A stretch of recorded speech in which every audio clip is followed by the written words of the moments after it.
Allah.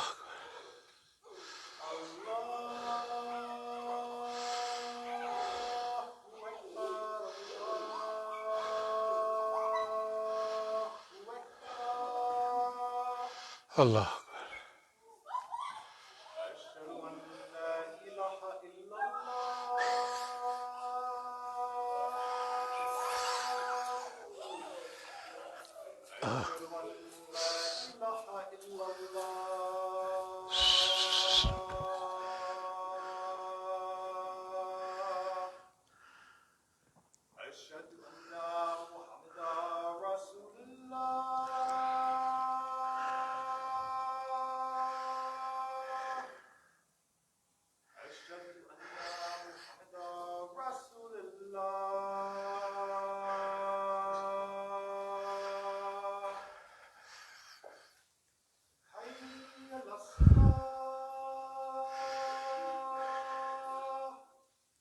لا حول ولا قوة إلا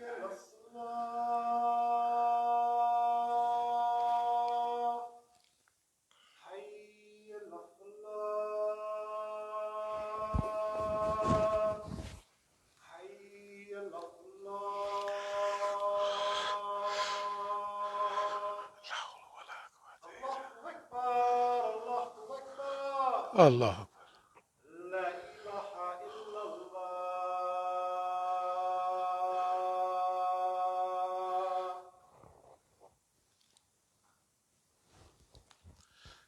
بسم الله الرحمن الرحيم. الحمد لله. الحمد لله أحمده واستعينه واستهديه واستغفره وأؤمن به جل وعلا ولا أكفره وأشهد أن لا إله إلا الله وأشهد أن محمدا عبده ورسوله أرسله بالهدى ودين الحق ليظهره على الدين كله ولو كره المشركون. All praise belongs to Allah. We praise Him. We seek His help, His assistance, and His guidance. We believe in Him and do not disbelieve in Him. I bear witness that there is no God but Allah, and Muhammad sallallahu alaihi wasallam is His servant and messenger. Allah sent him, that is Muhammad, with Deen al-Haq, the religion, the way, the methodology of truth. And this way of life known as Islam will rise to its proper position in this world, whether the mushriks like it or not. Amma ba'd, فإن أصدق الحديث كتاب الله وأوثق الأمور كلمة تقوى وخير الملال ملة إبراهيم وخير السنن سنة محمد صلى الله عليه وسلم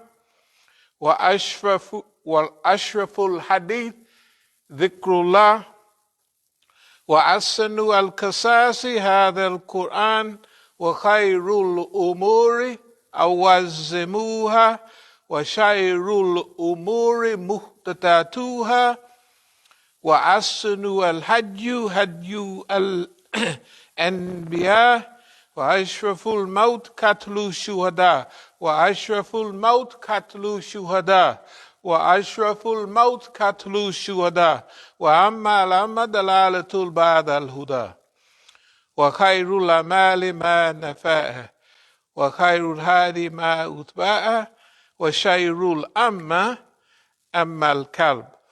The Prophet sallallahu alayhi wasallam said the most truthful of discourses is Kitabullah. The most trustworthy word is taqwa, or fear of Allah. The best of the community is the community of Prophet Ibrahim. The best way of life is the sunnah of Prophet Muhammad sallallahu alayhi wasallam. The remembrance of Allah is the most glorious of all things. The best of all narrations is Quran. The best acts are those requiring the highest degree of will and determination. Worst acts are those based on innovation. The best way of life is the one adopted by the prophets of Allah. The most glorious death is the death of the martyr. The most glorious death is the death of the martyr. The most glorious death is the death of the martyr. The most wretched blindness consists of going astray after finding the right way. Best acts are those that yield benefits. Best guidance is that which people may be able to follow. The worst blindness is the blindness of the heart. The upper hand is better than the lower one. The less which can meet one's needs is better than the more which can cause neglectfulness. Bismillah ar-Rahman ar-Rahim. Inna Allah yahmaru bil adli wal ihsani wa itai dil kurba wa yanha anil fashai wal munkari wal bagi yaitakum la'alakum tadhakkarun. Allah commands justice, the doing of good, and liberality to kith and kin. He forbids all shameful deeds and injustice and rebellion. He instructs you that you may receive admonition. فَمَنْ يُرِيدِ اللَّهُ أَنْ يَهْدِيَهُ يَشْرَحْ صَدْرَهُ لِلْإِسْلَامِ. Those whom Allah and His plan willeth to guide, He opens their breasts to Islam. يَا أَيُّهَا الَّذِينَ آمَنُوا اتَّقُوا اللَّهَ حَقَّ تُقَاتِهِ وَلَا تَمُوتُنَّ إِلَّا وَأَنْتُمْ مُسْلِمُونَ. O you believe, fear Allah as He should be feared, and do not die except in a state of Islam. وَتَصِمُوا بِحَبْلِ اللَّهِ جَمِيعًا وَلَا تَفَرَّقُوا. And hold fast altogether by the rope which Allah stretches out for you, and be not divided amongst yourselves, and remember with gratitude Allah's favor on you. Kuntum khaira umatin ukrijat lil nasi tamaruna bil ma'rufi wa tanhauna 'anil munkar wa tu'minuna billah. You're the best peoples raised up for mankind, enjoining what is right, forbidding what is wrong, and believing in Allah subhanahu wa ta'ala. Aqulu qawli hadha wa astaghfirullah li wa lakum.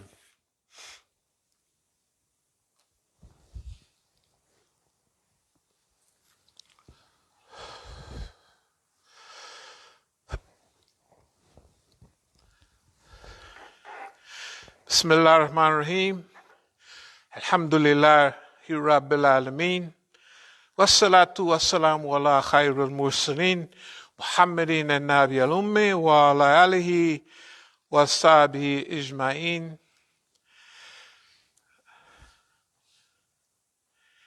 And tawban kala Rasulullahi sallallahu alayhi wa sallam abdin muslimin yakulu idha amsa wa iza asbaha thalathan raditu billahi rabban wa bil islam dina wa bi muhammadin sallallahu alayhi wa sallam nabiyan ila kana hakkan Allahi an yadiyatan yawma bil qiyamatin. It is related on the authority of Thawban radiallahu anhu that the Prophet of Allah sallallahu alayhi wasallam said, sallallahu alayhi wasallam, as the messenger of Allah. That means that I'm satisfied with Allah as Lord. And as we talk a little bit, we're going to try to give you a modern, up-to-date feeling about what that means to us right here in D.C., right here in this masjid.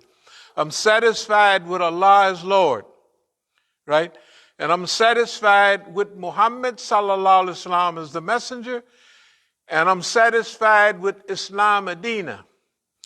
Islam Adina, or Islam, the deen of Allah subhanahu wa ta'ala, encompasses everything that you read in Quran and everything that you read in Hadith. And to be satisfied with that, to be happy with that, is serious business, because with that comes a lot of challenges, and with that comes a lot of obligations. Now, right here, I'm not going to be bragging, but I'm going to tell you, we stand for something here. And you see a few people here, and people are not hanging out of the windows because we stand for something here. We stand for real, true, down-to-earth Islam. I'm not saying everybody else is not. I'm not saying that the Negroes in the area had an article in the paper a couple of years ago about how unsatisfied they were, about how they were treated so bad by the majority of Muslims. And this was over 175 African American imams that met right over there in Baltimore. And they came up with that conclusion. That's too bad for them, that they satisfied or they're crestfallen. They're heartbroken by how Muslims have treated them. They treated them the way they treat them because they sold Islam for a small price. Allah gave them the leadership of Islamic movement in North America after over 50 years of struggle, and they gave it away for nothing, and now they brokenhearted. Well, we didn't do that. That's why you got a few people here. But that's the way a dynamite movement always starts. There's a such thing as called as longevity. And Martin Luther King mentioned it before that last speech. I've been to the mountaintop, right? And I've seen the promised land. But before that, he said longevity has its place. That means being around a long time has a place in the movement, right? And he wasn't around a long time. He died at 38. Malcolm X died at 38. Martin Luther King had his heyday for about 13 years, right?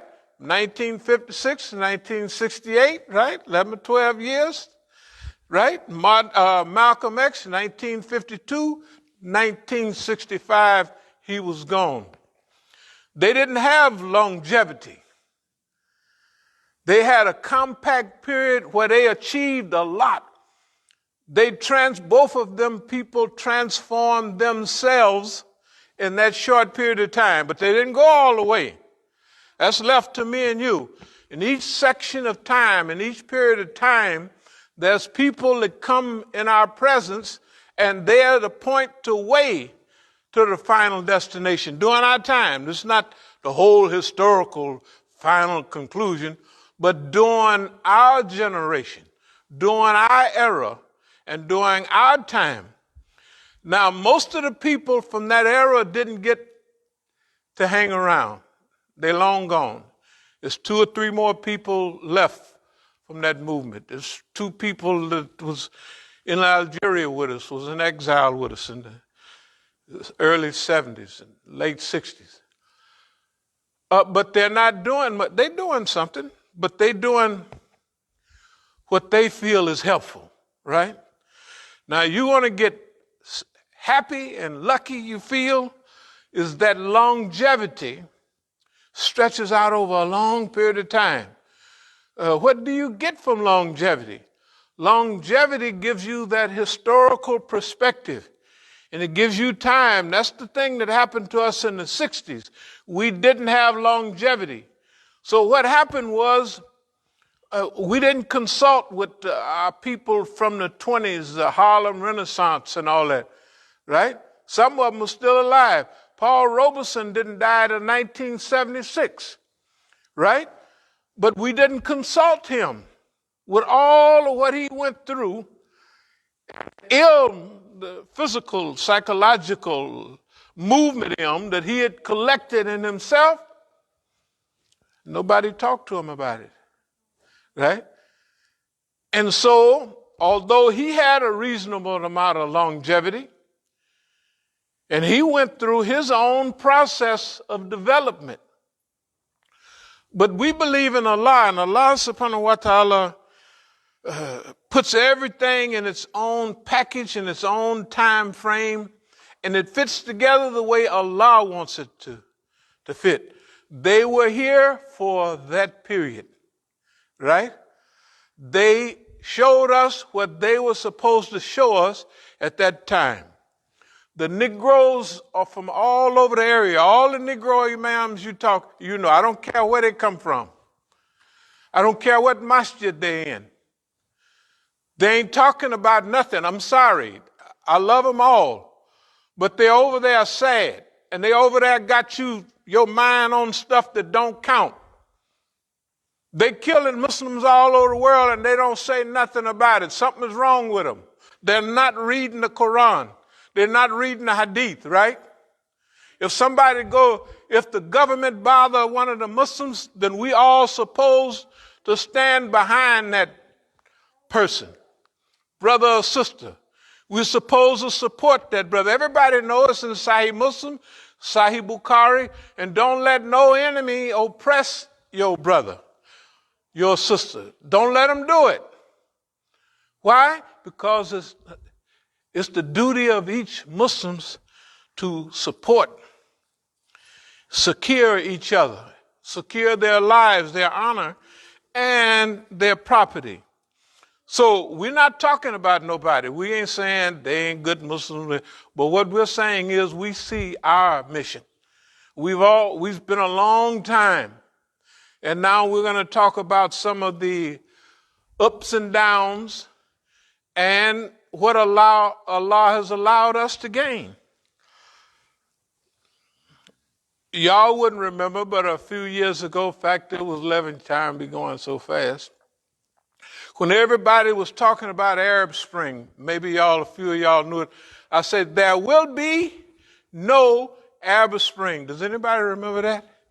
We said it clear. It wasn't just mumbling about it. There will be no Arab Spring. And people called me from Tahrir Square over there, some of the handkerchief-headed Muslims trying to convince me that it's going on over there. I said, it ain't going to happen. It ain't going to happen. Why it's not going to happen? Because we could understand the signs, ayats. Ayats in Quran, ayats in the universe, ayats in yourself, right? There are signs in yourself, right? There are signs in your environment. There are signs in the universe, and there are signs in the Quran. That's why we call them ayats. Ayat, a sign, a signal, source of information, and what have you. Okay, so if you see the sign and you recognize it and you follow it, that's good. That's healthy. If you ignore it, that don't mean that the sign of the thing that it was to show you was not real. It shows you that you didn't get it. You didn't act off of it. Okay? So we thank Allah subhanahu wa ta'ala for being here. We thank Allah subhanahu wa ta'ala for this movement. Bismillah ar-Rahman ar-Rahim.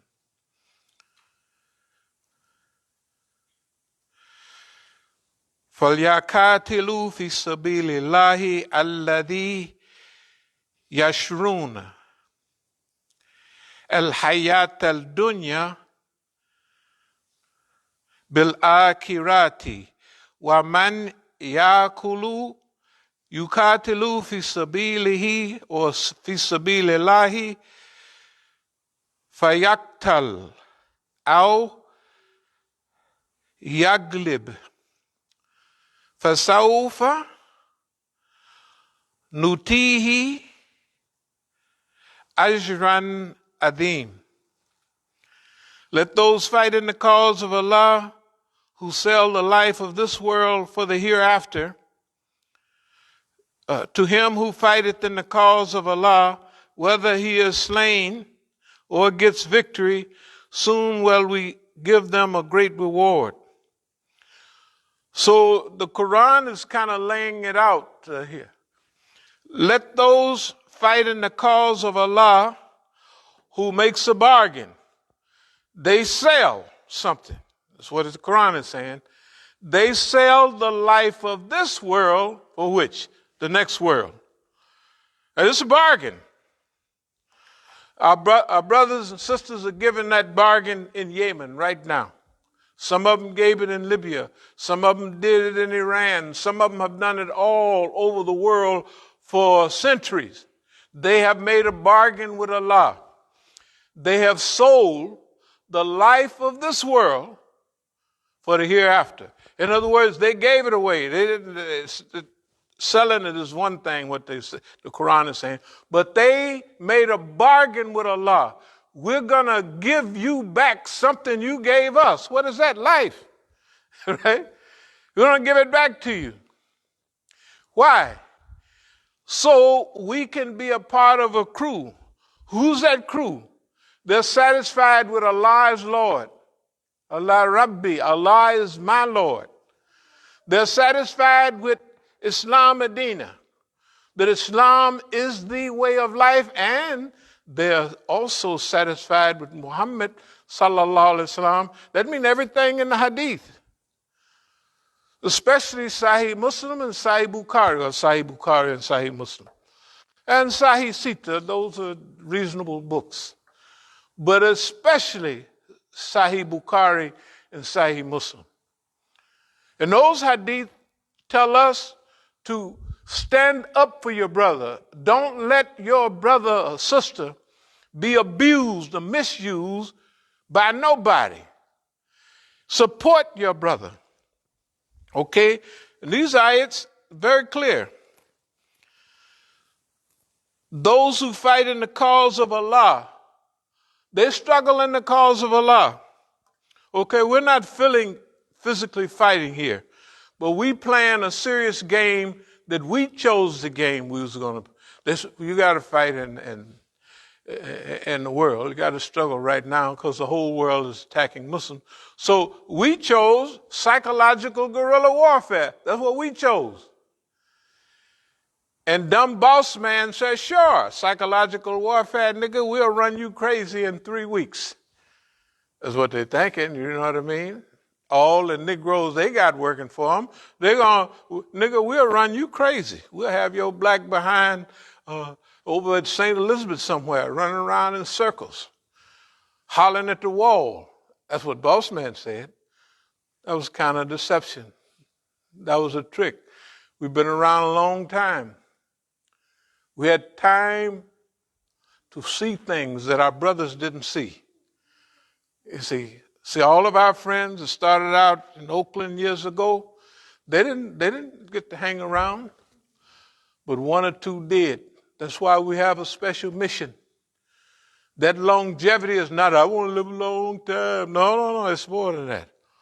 So that I want to acquire the historical knowledge in the process and find out what is the best way for us to write our fingerprints on the pages of history. How can we be on the pages of history? How can we write our fingerprints or use our fingerprints to write our own part in history? Allah give us that ability, right? That's why you sell the life of this world for the next. And a lot of times you just get a break, and that's what we feel like we've got here. Those who fight in the cause of Allah, see now fighting in the cause, fi sabilillah is different than you just gonna go out like America want to go out and take stuff from people and oppress, and that's not fighting in the cause of Allah. That's fighting, that's causing trouble. Your dear United States government just wiped Iraq out twice, 2 go-rounds. After 91 war, they come and they got 700,000 children that died over a few years of that boycott. They come in using depleted uranium. Probably half of that 750,000 died from depleted uranium. Babies being born with 2 heads, 3 arms, right? You didn't hear about all that.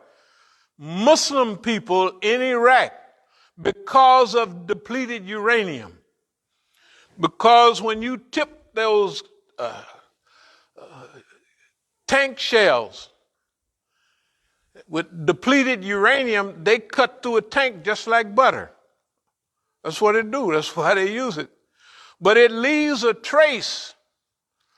All of those soldiers chased down Iraqis, slaughtered them like dogs, and stood up on those tanks taking pictures. Find out what happened to them a couple of years later. All the women that was over in Iraq in 91, right? They came back here and they had babies the same way those Iraqi children. Anybody remember read that? They had babies with a head and a half, 3 arms, right? 1 leg, 3 hands, right? This is real. They don't tell you about it because if you believe that stuff you see on TV, we're going to get you a spot over there in St. Elizabeth. Right now, anytime, if you've been listening to Channel 4, Channel 5 and all that, I want to personally give you a guided tour where you stay and I go of St. Elizabeth right over there. If you believe today what they're telling you about the war they have in Ukraine, if you believe that stuff they say on the thing right here, boy, I'm telling you, you might as well believe in Tahrir Square. We're having a revolution over here. Well, we wrote an article. We say, y'all going to go through several stages. Number 1 is temporary victory. You're going to have some temporary flash in the pan. And number 2 or 3, you're going to begin to coalesce.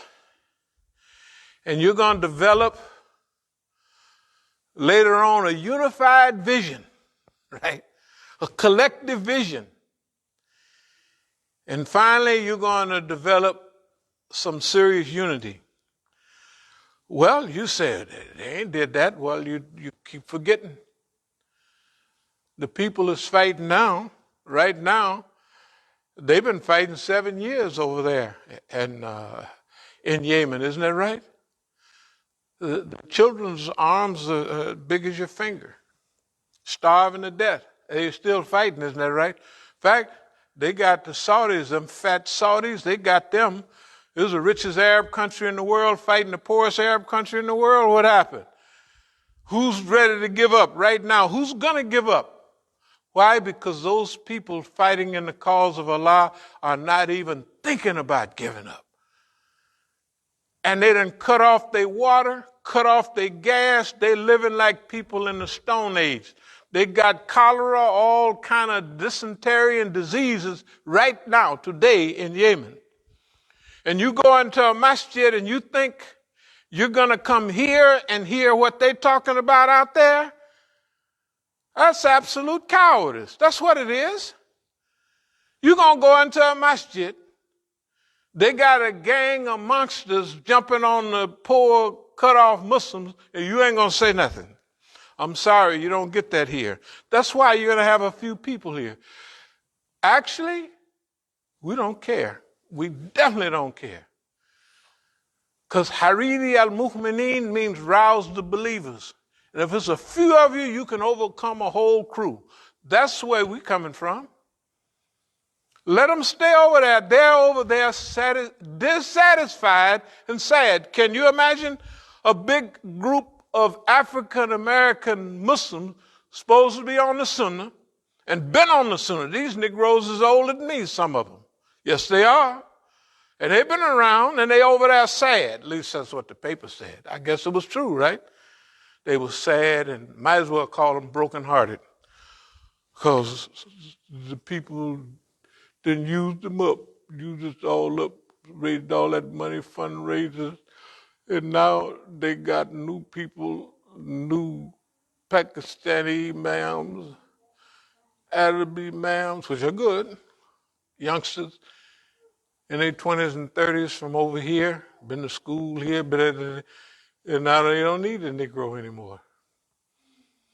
Them Negroes help them build. You see all these big Masjid around? They help build them all. They'd roll in, turning flips, raising $500,000 here, $1 million there, $5 million. They built all them big Masjid, and now they don't need the Negro anymore. That's why they're sad. They didn't do that to us. We wasn't doing this. And no, we stand over here in the southeast. We happy to be with you.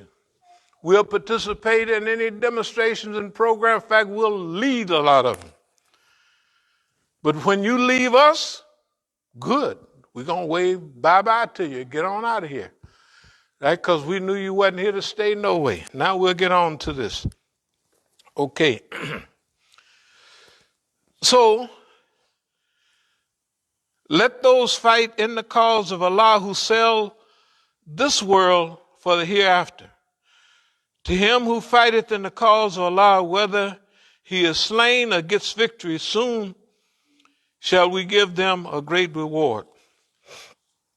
Then it goes on to say, why should you not fight in the cause of Allah?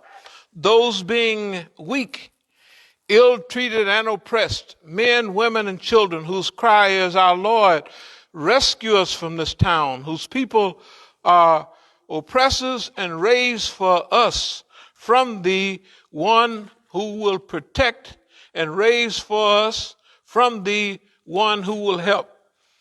This is the same continuation, and it's beginning to talk about certain people. It uses the word mustadafin fil ard. Mustadafin are people who are weak, people who are oppressed, istadafa, and they're cut off. They need help and assistance, but they're unable to help themselves because of their weakness. They don't have the capacity to help themselves. And in this case, the people are crying out. And why should you not fight in the cause of Allah, being weak, ill-treated, and oppressed? Now we're talking about the Muslims here in the United States. We're getting ready to make a move, thanks to Allah, because we make moves on our schedule, not on theirs. And I'm telling you that it's not bad being in a small crew. It's not bad at all. In fact, it's good.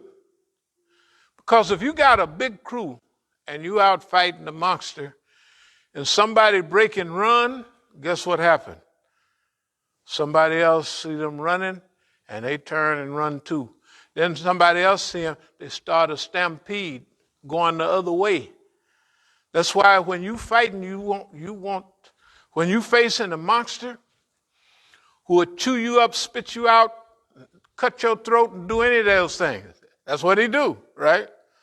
You don't want to be with people who are going to be worried about it. They got to sell the life of this world to the hereafter.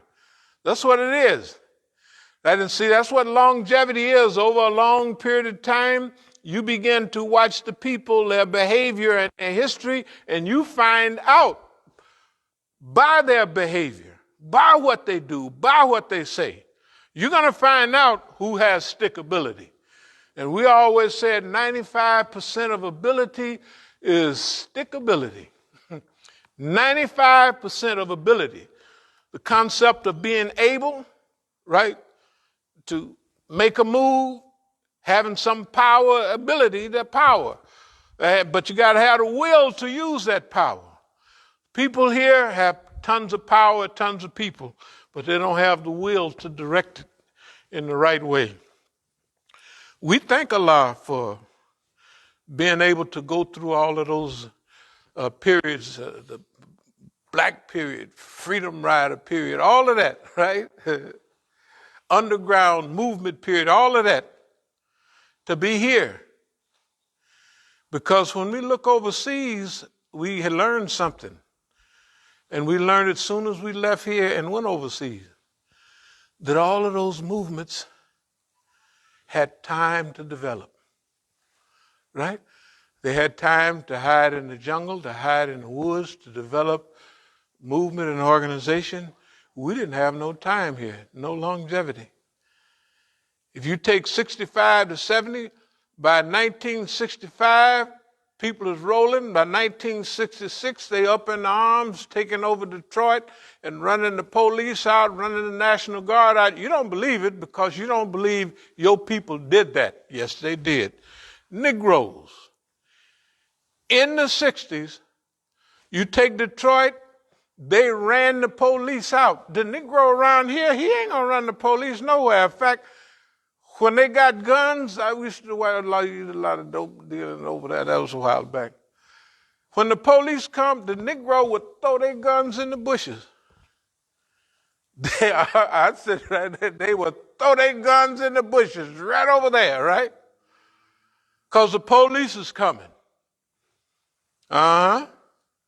But the Negro, when he come, they blast him all upside the head, shoot the doors off, everything. We don't do that. That's the biggest trick to get Negroes to fight other Negroes, Africans to fight other Africans, Arabs to fight other Arabs. We don't do that, not here. That's where we get our longevity from. They didn't try it 100 times to get us to argue with other people. We don't, you don't like it? Okay, I'm gone. I ain't got nothing to do with it. So here's these people. And why should you not fight in the cause of Allah, those being weak, unable to do something, ill-treated and oppressed, treated like we're treated all the time? The Negro got a little thing of crack, he get 500 years, and the white man have a kilo of cocaine, flakes, the good stuff, right? And he gets 6 months. Y'all remember that? They still do that. You get 10 times the Negro. Hey, boy, they ill-treated, weak, and oppressed. Okay. Why should you not fight in the cause of Allah? Those being ill-treated, weak, ill-treated, and oppressed, men, women, and children, whose cry is, our Lord, rescue us from this town. And that's the cry of the Muslims and people who got sense. Oh Allah, send us a mujaddid, a reviver, or a renewer, a restorer. Send us somebody to help us, right? They shoot us down and then laugh about it. Yeah, they just laugh and they shoot Negroes down in the street anytime they want, right? And they go off and they say, oh, we got to change the police department. The police start hollering in 2 weeks now. They back to, we got to get the police more money. Y'all been listening to the news? We got to get them more money, more means. They got to give them more means to oppress you. Because, see, you don't have a voice because you're not unified. Because you don't have leadership. That's all. It takes leadership to do this stuff. Why should you not fight in the cause of Allah? Remember, we're talking in regional, nationalistic, black terms and historical terms, but fi sabilillah mean that our fight has had to evolve. It had to evolve through bus rides, freedom rides, you know what I mean, carrying signs, black power, and then Islam. You can't go no farther than that, right? That's where we are now. So we're thankful to Allah for giving us that time. That's why we're not going to trade it for nothing they got. You know, I'm sorry. Let the brothers, let your leaders, all of them, as a group, let them feel sad and bad. We don't feel sad and bad. We don't like it, but we're going to, not only are we going to, but we have been doing. And we're going to get to that in a minute. Men, women, and children whose people are oppressors and raised for us from the one who will protect and raise for us from the one who will help. Then it goes on. Those who believe fight in the cause of Allah. Not black power, not Negro power, not fi sabilillah, in the cause of Allah, in the way of Allah. That's what it has to do. That's our evolution. See, first we thought we'd fight for black people and we'll get that. It's not for black people. We got to fight fi sabilillah. Well, it's not jihad. If you're fighting to take somebody's house or money just because you want the house or money, that ain't fi sabilillah. That's your own struggle. Right? Those who reject faith fight in the cause of evil. So fight ye against the friends of Satan. Feeble indeed is his cunning. So that's telling us the shaitan is weak. But you never know how weak he is because you don't try him. I'm going to move on and try to wrap this all up. As a process that the Europeans call dual containment. Dual containment is like during the Iran-Iraq war from 1980 to 1988. They had two countries, they hated them both, fighting each other, right? When they formed the peace treaty, they was Iraq's friend. They sent Iraq all kind of planes and poison gas. They could do anything they want as long as they was fighting Iran. All of Europe, all of America was with Saddam Hussein. All the Arabs was with Saddam Hussein. Egyptian pilots, Jordanian regulars, Sudanese mercenaries, all of them was with Iraq from 1980 to 1988.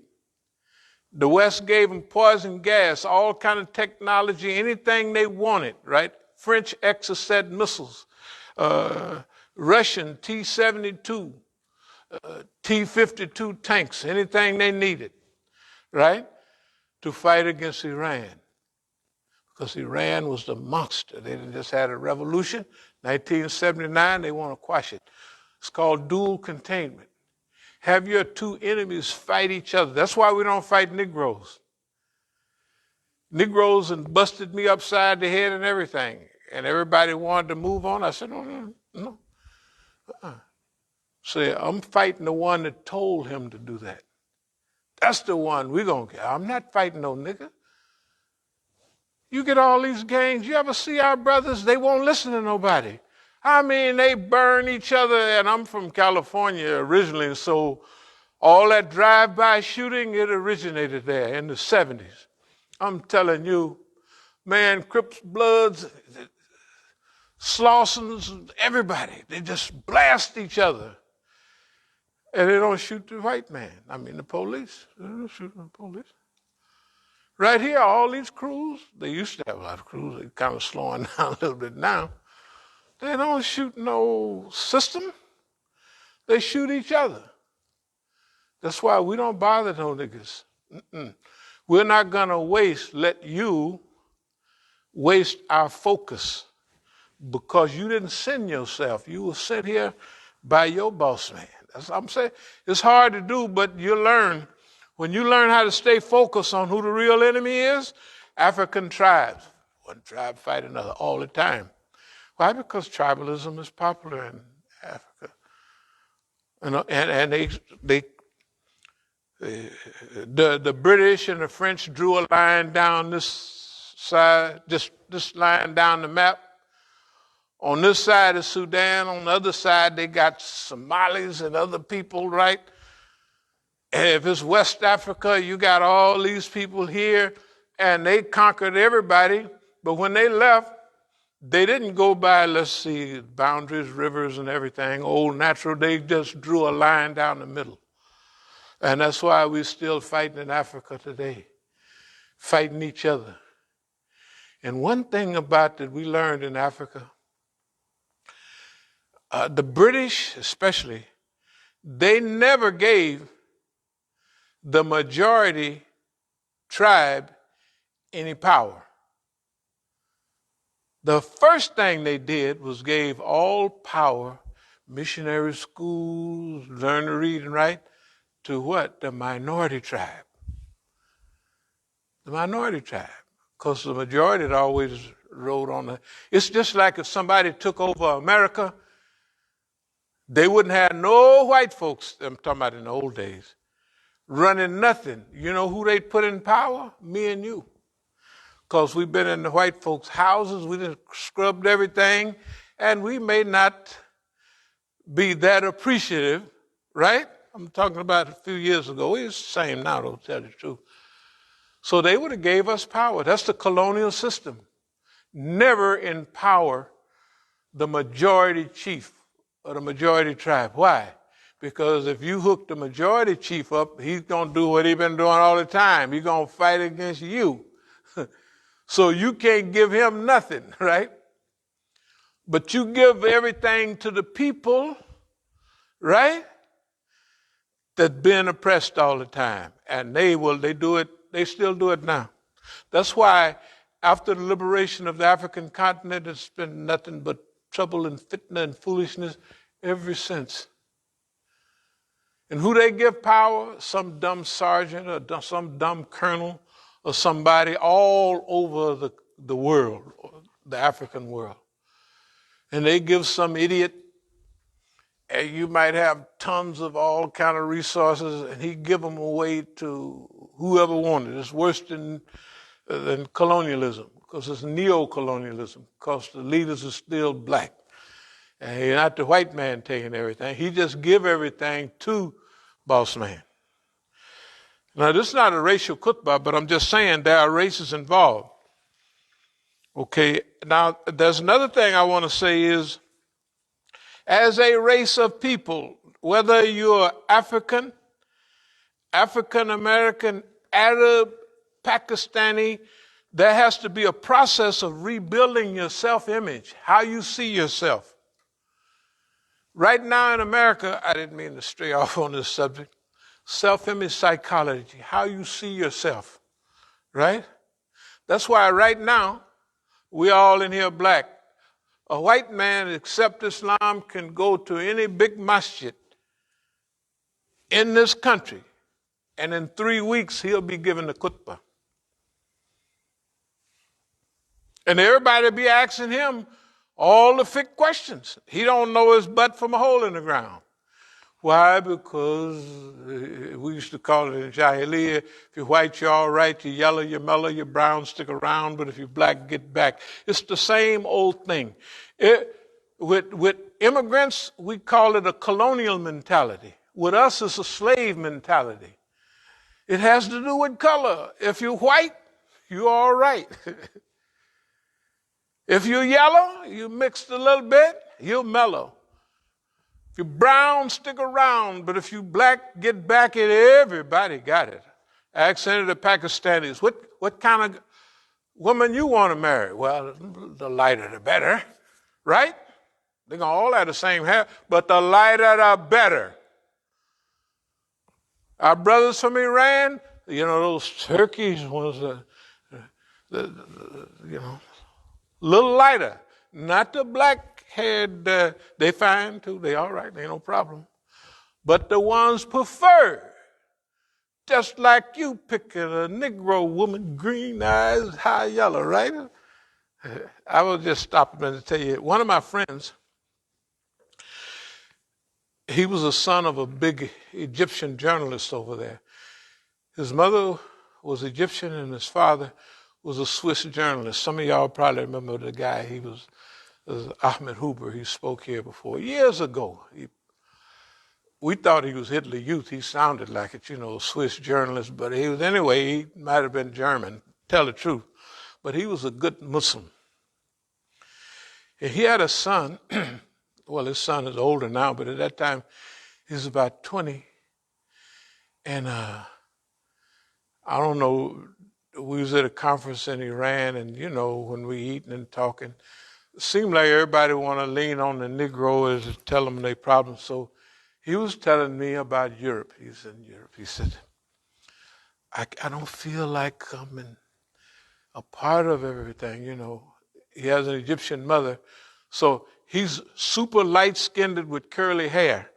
So he said, I'm not with the people in my country. I'm not with them. And then the other people. And you know what I told him? I said, oh, man, that ain't nothing. If you was there with us, you'd just be high yellow. He said, high yellow? And I told him, yeah, high yellow. If you was in America, you wouldn't have that problem because you'd be right in the masjid with us and you'd just be high yellow.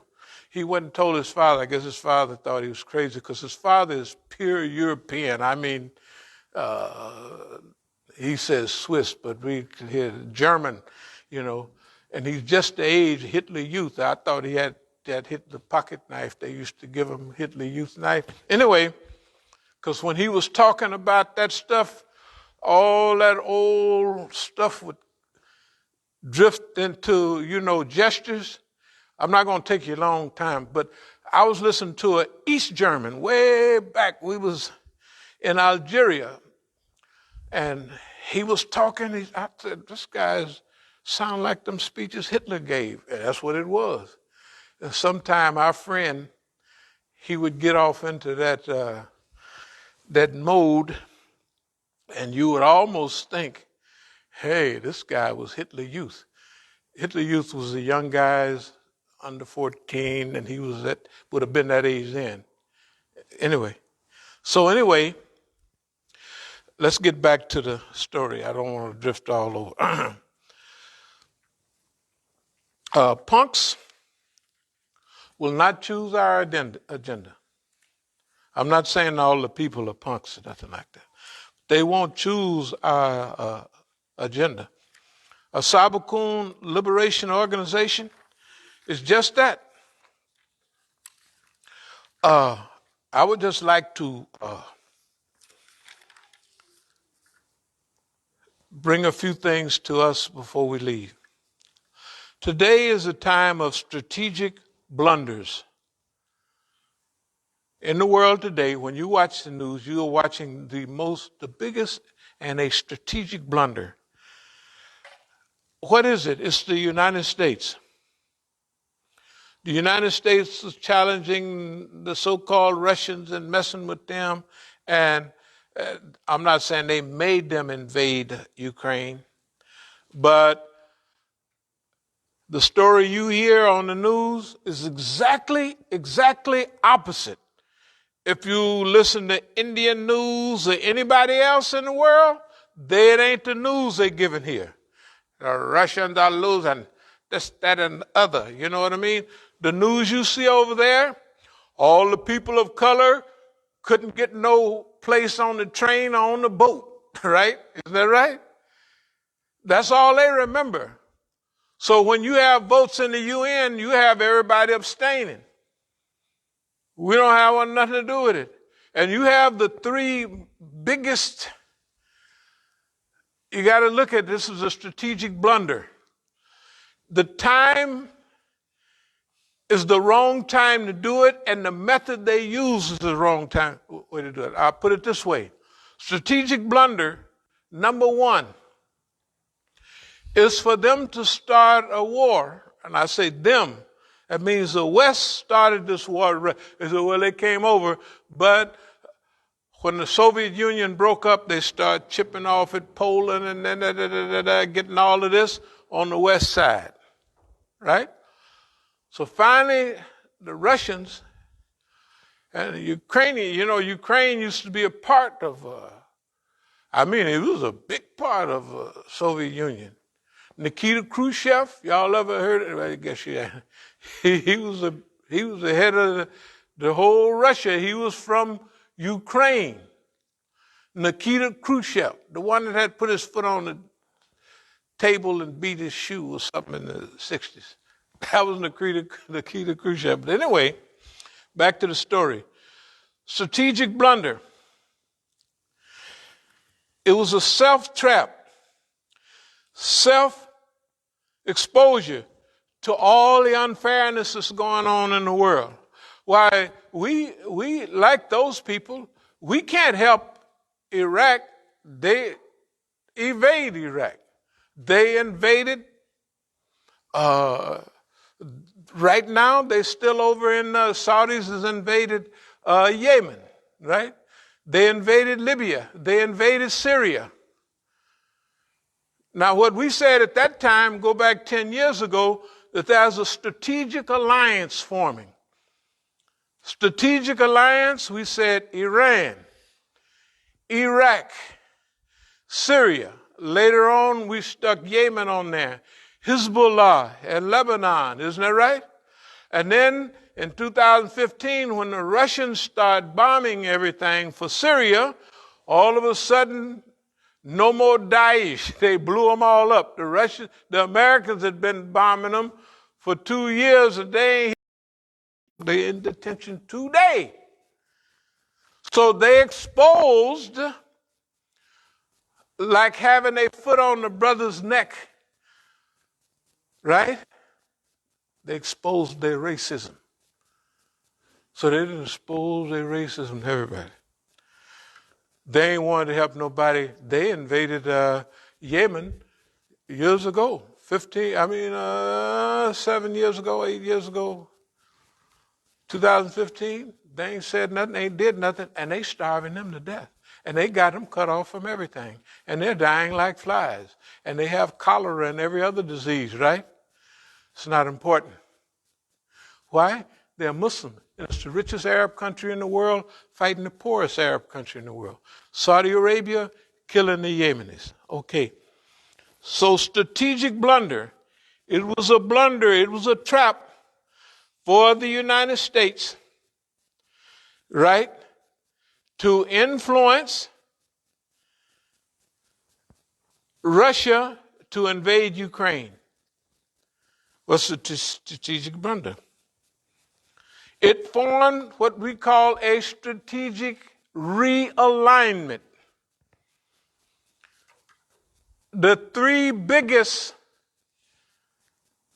monsters in the world, instead of fighting each other, like China and India, they didn't do that. They didn't do that. A realignment. So you see, Russia is aligned with China. In India, that traditionally fights against China. Of course, they lose. Are working together. Who is that? Russia has 8 time zones. It's the biggest country in the world, twice as big as the United States. 6 million square miles, 8 time zones. The U.S. have 4, right? They have 3 or 4. That's all they have in the U.S. Like if it's 2 o'clock right now, here it's 11 o'clock in California. That's it. But in Russia, that sun is always shining on Russia. Somewhere, if it's gone down on one side of Russia, it's risen on the other. Can you imagine that? 8 time zones. The Chinese have 4 billion people. The Indians have another 1.3 billion people. Those are the biggest land mass. Russia's the biggest land mass country in the world, right? Then they have other big ones like Canada, the U.S., Brazil is big, 3 million, something like the U.S. But you got most of the people in the world in an alliance, a strategic alliance, and the currency they're using, they're starting to use what's called a basket of currencies. Is what they call it. A basket of currencies. In other words, we can manipulate this anytime, and we won't use the dollar. When the world goes off the dollar, you and I and everybody else in the United States is going flat broke. I would explain it to you, but I'm telling you, you can't imagine how much money is out there that they print and reprint every day, all the time. Anyway, we're going to speed up. Strategic realignment. Russia, China, India, Iran, Yemen, Lebanon, Iraq, Syria, and we have here AFRICOM. AFRICOM means that the United States, they got a thing called AFRICOM. What does the AFRICOM do? Go over and oppress Africans. Right today. And the Saudis spend money on groups like Boko Haram to have them kidnap and kill other Muslims under the name of Islam, but there ain't no Boko Haram, they're Boko Munafiks, whatever they is. Hypocrites, right? They work for a boss man. They work for boss man. Don't pay no attention to all of that.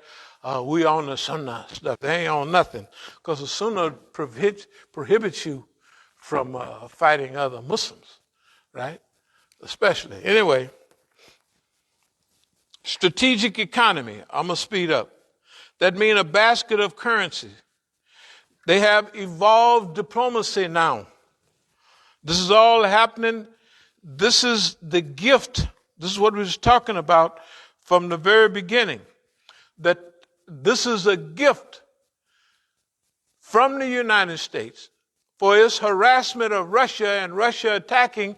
This is the gift that they're all getting. They think, oh, Russia's the bad guy. Nobody's voting against it in the UN.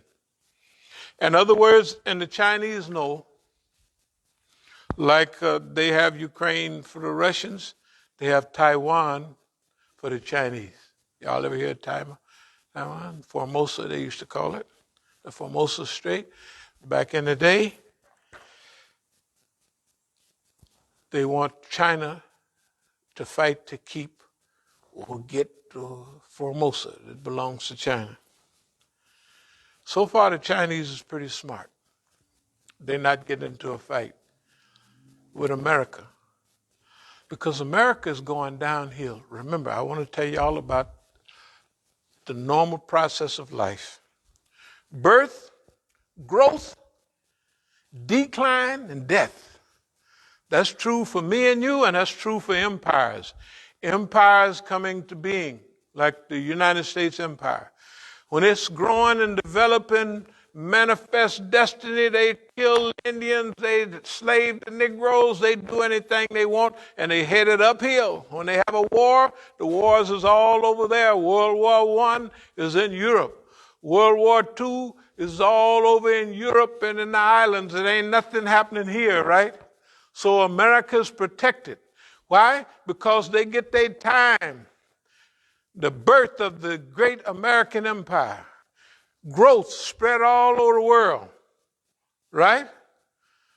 It's got more military bases, 169, somebody said, I don't know, somewhere like right today. Growth or born. Growth, decline.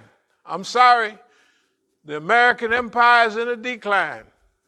It's getting old, just like me, getting gray hair.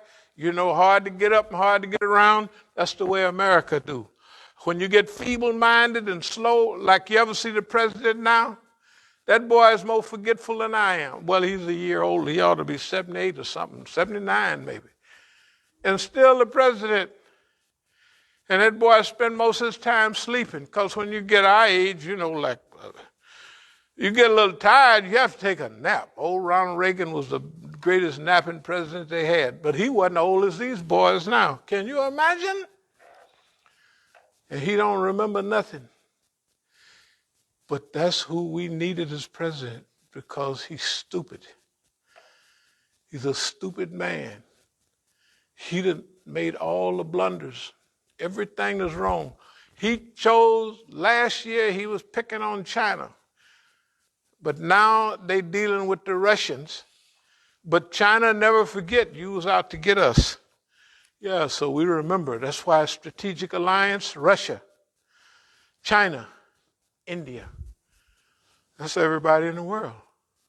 That's over half the people in the world. And don't forget about Africa. You ain't heard nobody in Africa talking about, we don't like what's going on in Europe. They don't like it, all right, because you're not letting our citizens come back home.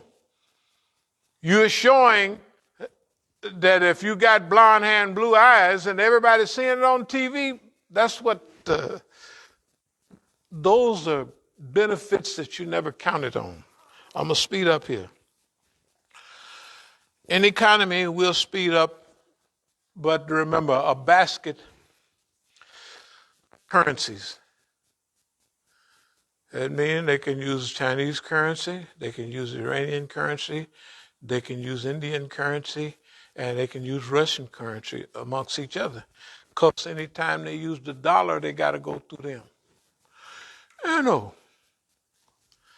you think all the Europeans is on this stuff that's going on now?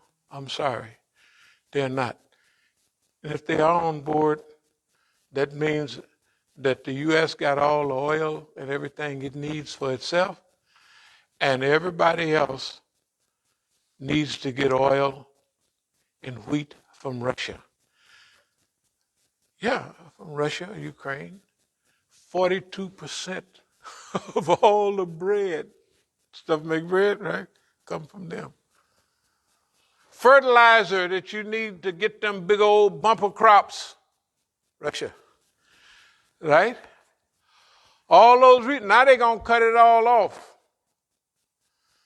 And the people might act like they're all right, but see, the U.S. is self-sufficient in oil, but none of them people are. They need oil from Russia. They need all the resources from Russia and all these other places. Okay, so they're not going to hang on long. I'm just telling you, they're already getting ready to break up. But whatever it is, they're in a lot of trouble. Now, so we got to build a movement, and this time we're in the front seat of the bus. The historical bus, we're in the front seat on this go-round. I don't mean to be talking like this, but we've been cruising, and we kind of got a method of waiting for ayats and signs. One time we waiting around, hanging out, and we see all great person get martyred. That brings it all together, and the people that come here know what that relates to. And we said that was a signal, but you couldn't go back to California because at the time of all this stuff going on. We're in the front seat of the historical bus. We're going to be at the table to decide. We're not going to be like our Negro brothers over there bawling and crying. They just make you just want to hurt. They don't like us. They used us and abused us, and now we're not popular anymore. They can do that all they want. They can stay over there. They can stay over there because they didn't realize what their position was and they didn't use it. We're not with them. We're not just talking trash, but we have been here studying. And everything that we have said today is all on record. If we said this and we did that, you can go check the record. Okay, so a multipolar world is coming about. There's regional powers developing unity. And I already talked about some of those. But now, if we want to be at the table, we have to go and take a spot at the table. Nobody's going to invite you to the table. You have to take your spot. So, here's what we said 10 years ago. Together, we must develop a plan of action and work with missionary zeal to bring about and play a role in the earth liberation movement, which means to free the earth from the parasitical behavior of man, establish a non-predatory system of interconnected global harmony, nurture and further a culture of earth-first custodianship, that's caliphate, and understand and respect the rights of the earth, which should be treated as a living organism, which it is, and envision and actualize a global redesign for the 21st century. This is way back in 2011. This is way back for you, but it's not way back for me. What we're saying is we've been thinking about all this time.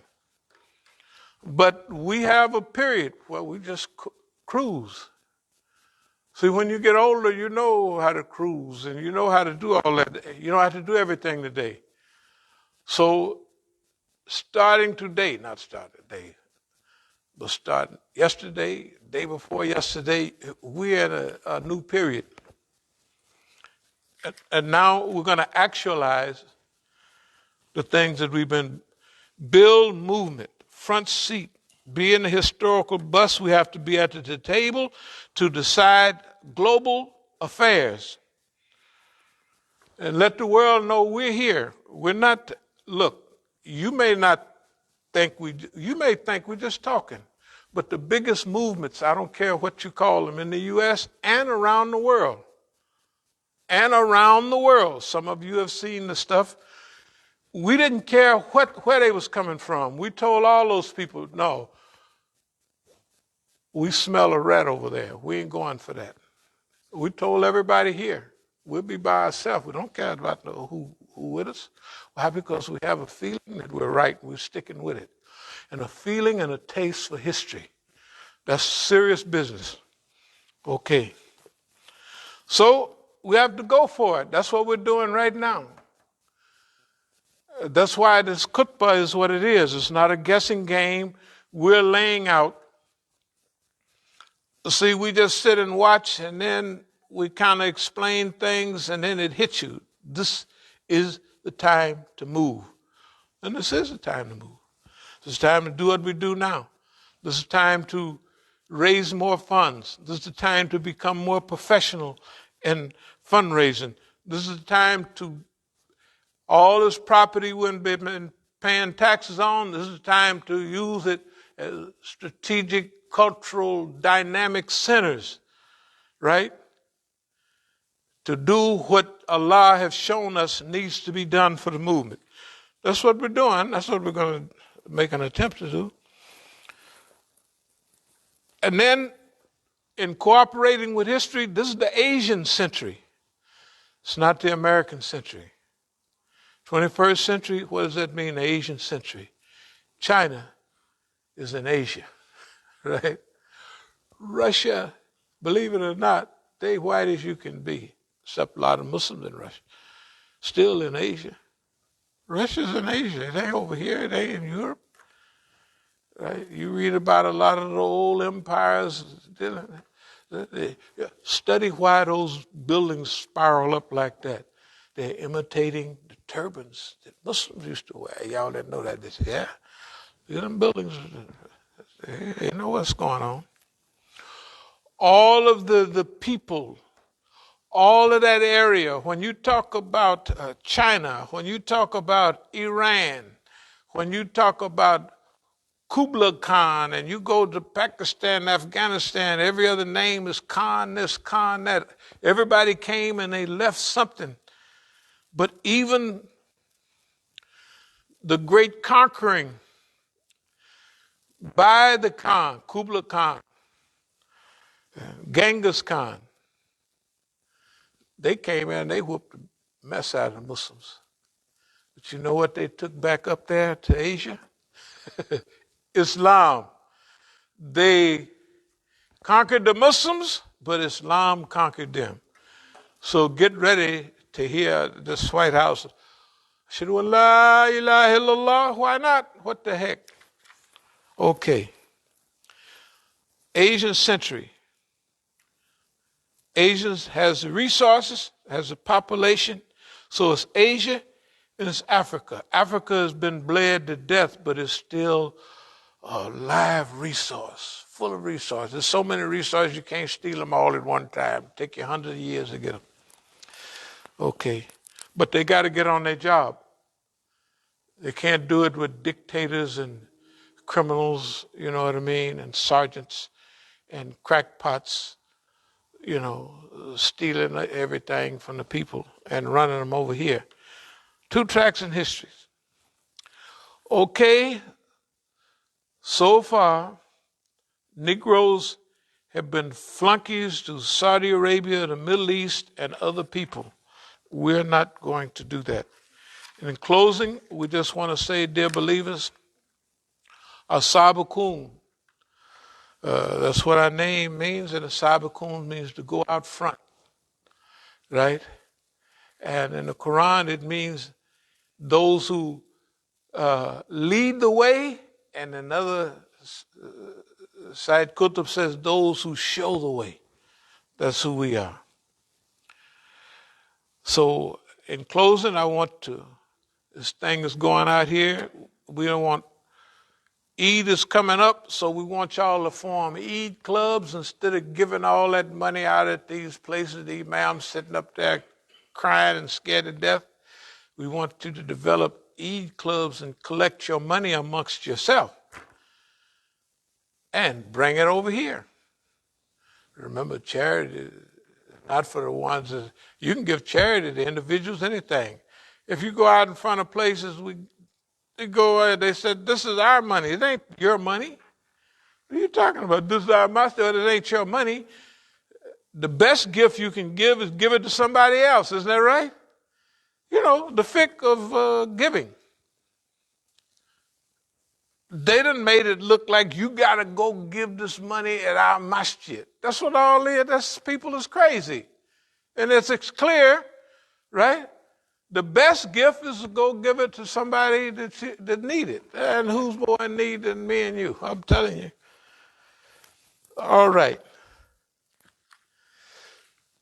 O Allah, we seek thy refuge from anxiety and grief. We seek thy refuge from lack of strength and laziness. We seek thy refuge from cowardice and niggardliness. And we seek thy refuge from being overpowered by debt and the oppression of men. O Allah, suffice us with what is lawful, keep from us what is prohibited. With thy grace, make us free from want of what is besides thee. Ameen. Iqamati salat.